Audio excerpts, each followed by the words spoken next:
All right, welcome to this version of Accounting 255. Hope you're doing well. I try to spend just a moment here looking at the camera on top of the monitor so you know that I'm looking at you, know where you're at least in one sense. I'm going to be going through this PowerPoint presentation, so we'll be looking down at the slides and things like that. So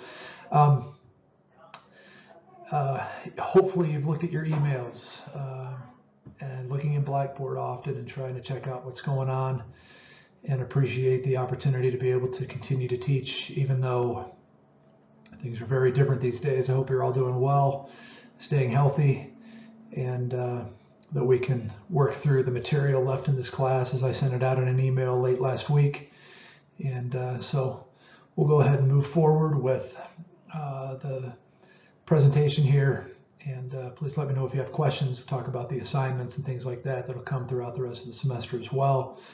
And speaking of, that's one of the ones that we're going to be doing here. This is related to a feasibility study that will kind of be the project, I guess, overall that will last the remainder of the semester. And just want to make sure that you move forward on these things. Clearly, some of you already own and operate your own businesses.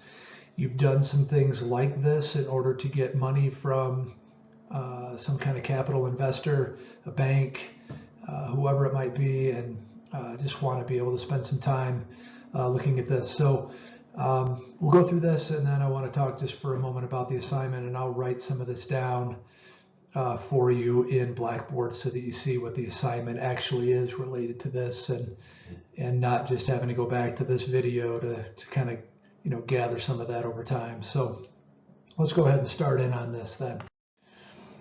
So this first portion of any feasibility study is around, what are we thinking about providing? What does it look like?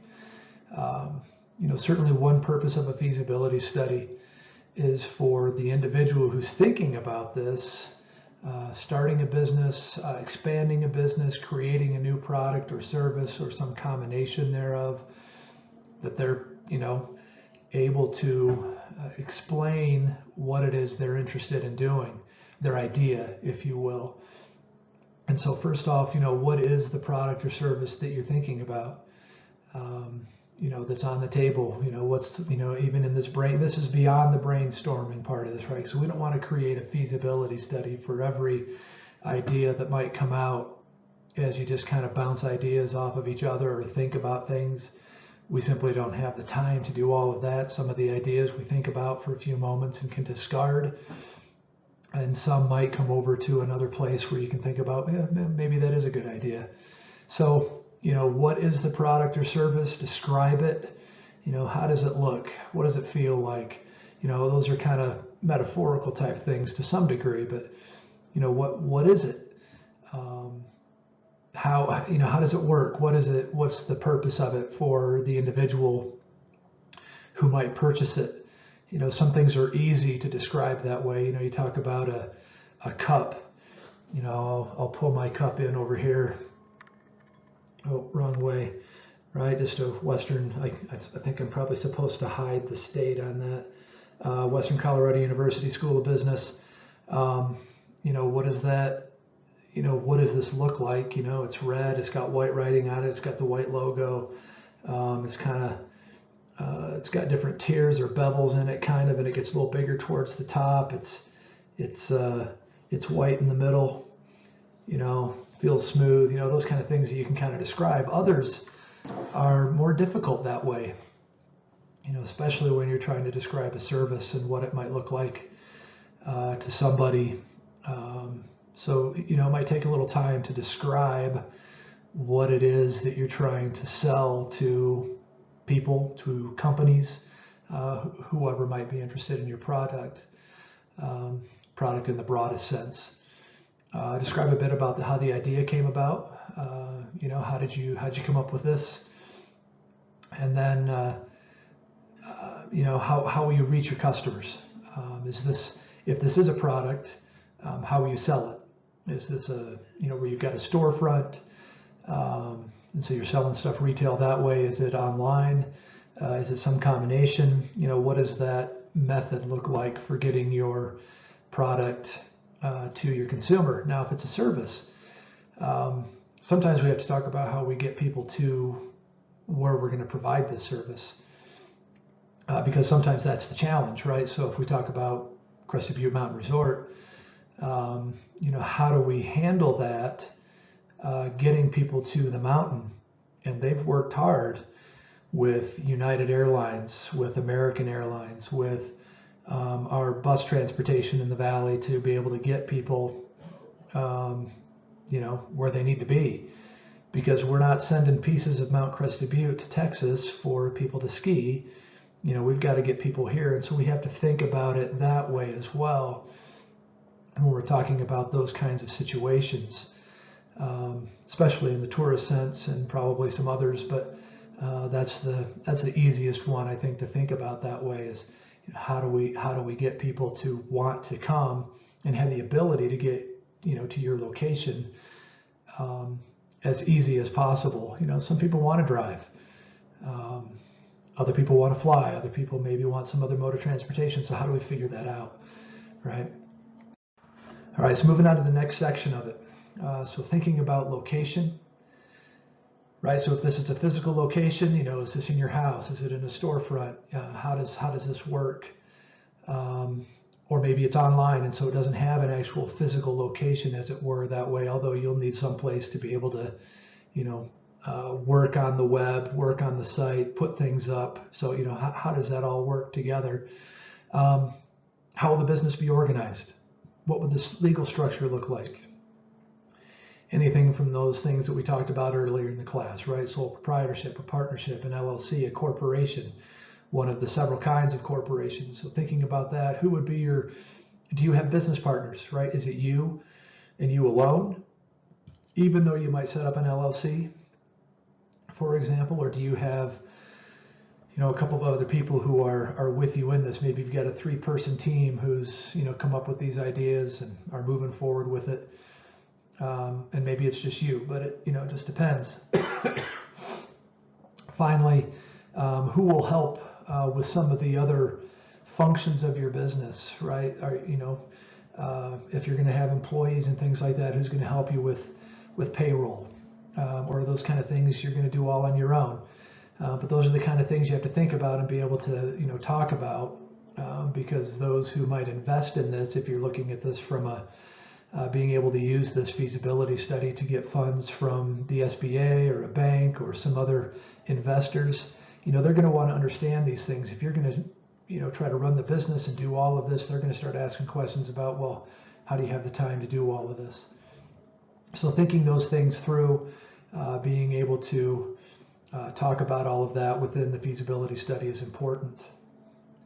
You could also talk about, some companies, you're going to start out pretty small.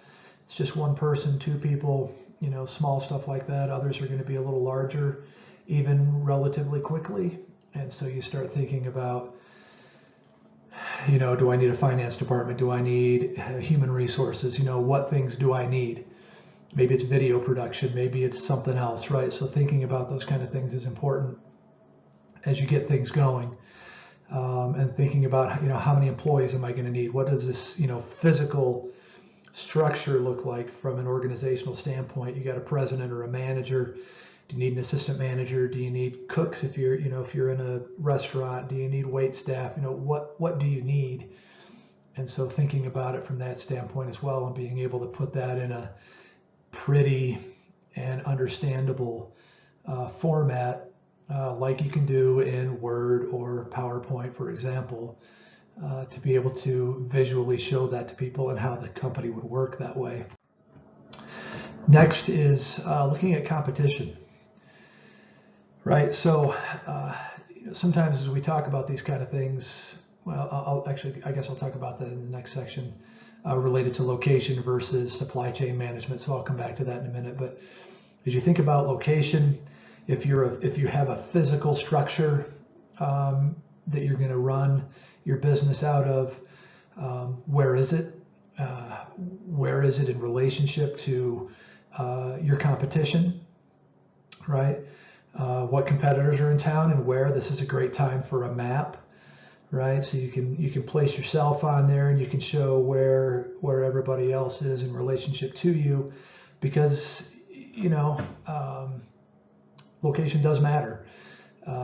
Some locations for certain businesses are better than others. As you think about restaurants in Gunnison, even for example, you think about those that are downtown. Those that are outside of town a little bit, Garlic Mike's is outside of town, and sometimes people are like, man, that's just too far, even though it's probably 3 miles out of town. Just being able to think about things like that. Where can people run over the lunch hour? And I think that's a big reason why Garlic Mike's just hasn't, at least in the long term, had lunch type meals available. It's people that work downtown, work at the college, aren't going to take the time to go all the way out there, right, when there's just so much more that's available just right here. And so, this is just an example, but we have to think about ease of access, if you will, for the major population that's in an area. It's different if we're talking about Denver or some other big city versus, a little town like Gunnison or Crested Butte. But those are things that we need to think about. We have to think about the competitors that are in town and making sure that we understand that we talk about the broad aspect of what it means to be a competitor. If I'm a raft guiding business here in Gunnison, my competition is not only other raft guiding companies, right? It's who else might take the time of an individual who's got some leisure time, right? So, maybe the rec center could be a competitor in that situation. Some other hunting guide, horseback riding, whatever it might be, right? Any of those can be competitors for a business that's in they're out there trying to get people to choose to go do something in their leisure time. And so we have to be able to think about that. How established are those businesses? Have they been around a while? Are they pretty new? How focused are people in on doing those things with those businesses, right? How loyal are they? Some of that has to do with the longevity of that business and how established that business is in the community. Because sometimes it's tough to break in, right? When you've got a major competitor who's got a lot of market share. And so then as we move forward into thinking about our marketing strategy and what that might look like, right, we consider the 4 Ps of marketing: product, price, place, and promotion. And we think about, again, what's our product, what's our price point, right? What are we, going to try to charge for what it is that we do and what we provide? How do we get people to our business if we're a service that's, kind of in that line, as I've talked about already, or how do we get our product to people if they can buy this in different locations or online or whatever it might be, and how do we promote the business? We have to look at these 4 Ps and come up with our strategy around brand, around marketing in general, the marketing mix as we call it, right? And so how do we work on that? How do we make sure that if we're creating something, that from a place standpoint, how do we get supplies to us to be able to make what we're making? These kind of things become even more clear, how some of the challenges are out there during this time, right, with COVID-19, and how do we continue to make sure these kind of things can happen over the long run? What market segments will we go after, right? Meaning, is this women? Is it men? Is it younger? Is it older? Is it the athletic or the not athletic? Who are we going after? What are our segments? What groups of people that are out there are likely to be interested in what we have to offer? The shotgun approach to marketing can work in certain situations many times, and especially in smaller towns, you kind of have to go with a more targeted approach. We have to go for certain individuals, and then how do we get to them? What do they look at? What do they read? Where do they go? And being able to think about and look at things like that over time. And how will our messages differ in those different segments? Maybe we've got only one, and so it becomes pretty easy. But maybe not, right? Maybe we've got kids that are involved in soccer, but we've also got adults that are in a soccer league as well. And so the messaging to kids and parents versus the adults who might participate would be different. And then how would our messaging be different from other businesses in town? How do we attract? How do we do better than those other businesses? And so thinking about it from that standpoint is pretty important as well. So considering these types of things, being able to write those things in and talk about how those things will happen. That's also true with the previous section, right? That's important as well, to be able to talk about our competition and show that we understand what we're up against, as well as the marketing strategy that we might use are all important to our own selves being able to think through things and whether or not we can make this work. Also, as we talk with investors and show them that we understand what's going on, and this isn't just, I thought of this 4 minutes ago and thought I'd run into the bank and see if I can get a loan. So finally, the last major section to a feasibility study is looking at the financials, being able to look at and project income and expenses, remembering to build in those startup expenses that we have. And it's, we've got to be able to project out, how do we think this is going to work, and not only being able to show the numbers in an income statement, but being able to explain in a document and to a person, how is this going to work? What assumptions are we making when we're creating this projected income statement out 5 years? Because it's got to make sense. It can't be pie in the sky. We can't be, shooting way up here when reality is probably farther down here somewhere. And so being able to think about those things that way is pretty critical and pretty important. There are times when businesses or potential businesses will create cash flow statements, balance statements balance sheets when it comes to thinking about what kinds of assets and liabilities will be there at the beginning, and seeing what that would look like. Those things can be important as well.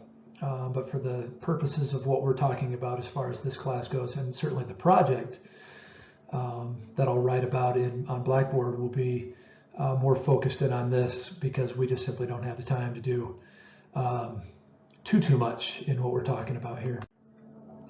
Finally, right, the end of this is kind of going through, and if we're taking this out for investors, it's important to be able to look at the pros and cons. And certainly we're not going to state in a feasibility study that we don't think it's feasible and then go out there and try to get money, right? That doesn't make any sense to do something like that. But it does make sense to go out there and be able to have looked at, okay, so we talked about this in these different sections of this study. These are the kinds of things that seem to make sense and seem to help us think that this business could go. These are the things that are kind of a little bit of warnings, and maybe at that point when you say these are challenges, you also talk about in this last section, how would you overcome that, right? So if you know it's going to be a weakness, you know it's going to be a challenge, you talk about, okay, so how do we get past that? How do we move through it? What do we have to do in order to make this work? So I hope that was helpful. Talking about this section again, I'll place some details of the assignment related to a feasibility study for you guys to work on Blackboard. Thanks.